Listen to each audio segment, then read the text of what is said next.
दरम्यान डॉक्टर गौरीच्या अंत्यसंस्कारावेळी देखील मोठं नाट्य घडलंय। गौरीवर अंत्यसंस्कार कुठे करायचे यावरून बराच वाद झाला। गौरीच्या अंत्यसंस्काराला तिच्या सासरची मंडळी आली नाहीत। अखेर गौरीचा नवरा अनंत गर्जेच्या घरासमोरच तिच्यावर अंत्यसंस्कार करण्यात आले। यावेळी गौरीचे वडील अक्षरशः ओक्साबोक्शी रडले आणि रडत रडतच त्यांनी सगळ्यांनाच एक विनंती केली आहे। पाहूया एका हतबल बापानं नेमकं काय मागितलंय।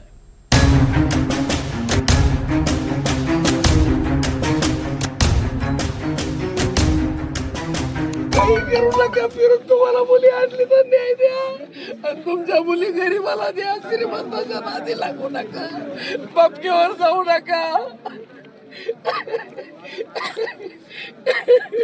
पोटचं गोड लेकरू गेल्यावर एक बाप म्हणतोय, तुमच्या मुली गरीबाला द्या पण श्रीमंतांच्या नादी लागू नका। आत्महत्या केलेल्या गौरी गर्जेचे हे वडील अहिल्यानगर मधल्या पाथर्डीतल्या गौरीच्या सासरी मोहोज देवढेमध्ये तिच्यावर अंत्यसंस्कार करण्यात आले। मुलीच्या अंत्यसंस्कारावेळी गौरीचे वडील पोलिसांसमोर अक्षरशः ओक्साबोक्शी रडले। गौरीवर अंत्यसंस्कार कुठे करायचे यावरून पालवे आणि गर्जे या नातेवाईकांमध्ये वाद झाला। गौरीच्या माहेरच्यांनी म्हणजे पालवे यांच्या नातेवाईकांनी अनंत गर्जे यांच्या घरासमोरच आपल्या मुलीवर अग्निसंस्कार व्हावेत असा आग्रह धरला। त्यावरून गर्जे आणि पालवे नातेवाईकांमध्ये बाचाबाचीही झाली। अखेर पोलिसांनी मध्यस्थी करत हा वाद मिटवला। त्यानंतर जोपर्यंत अनंत गर्जेला अटक होत नाही तोपर्यंत अंत्यसंस्कार करणार नाही असा इशाराच पालवे कुटुंबियांनी दिला। पोलिसांनी अनंत गर्जेला अटक झाल्याची माहिती दिल्यानंतर अनंत गर्जे यांच्या घराशेजारीच डॉक्टर गौरी पालवे यांच्यावर अंत्यसंस्कार करण्यात आले।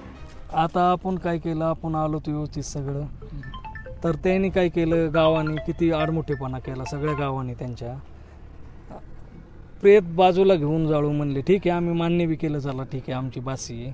बाजूला घेऊन परत म्हणतात आम्ही पाणी पाजणार नाही, आम्ही काय करणार नाही, असं आडमुठेपणा भूमिका घेतली। एक तर पोरगी मारली त्यांनी, सगळं केलं त्यांनी आणि त्याचं येणं काम होतं। पोलीस प्रशासनाने त्याला आणायला पाहिजे होतं, त्याला अटक केलं का ते पण माहिती नाही।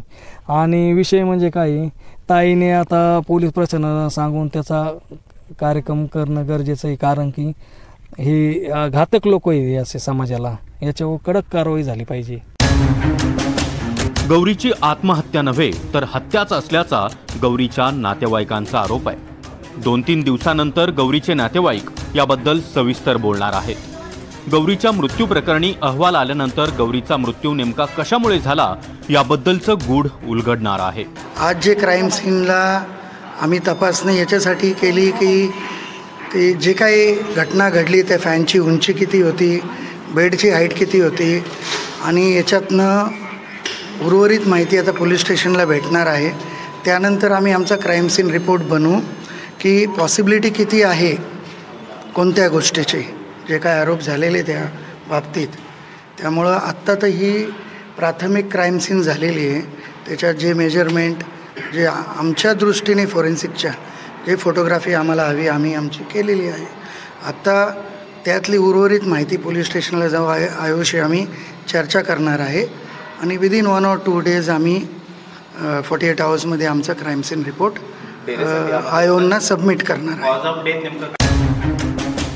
पर्यावरण मंत्री पंकजा मुंडे यांचे पीए अनंत गर्जे यांच्या पत्नी डॉक्टर गौरी या केईएम मध्ये नोकरी करत होत्या। गौरी यांच्या आत्महत्येनंतर अनंत गर्जेंना अटक करण्यात आली आहे। आता गौरीचा पोस्टमार्टम रिपोर्ट आणि अनंत गर्जेच्या चौकशीमधून नेमकं सत्य बाहेर येईल हीच अपेक्षा। प्रसाद शिंदेसह आकाश सावंत, NDTV मराठी, अहिल्यानगर।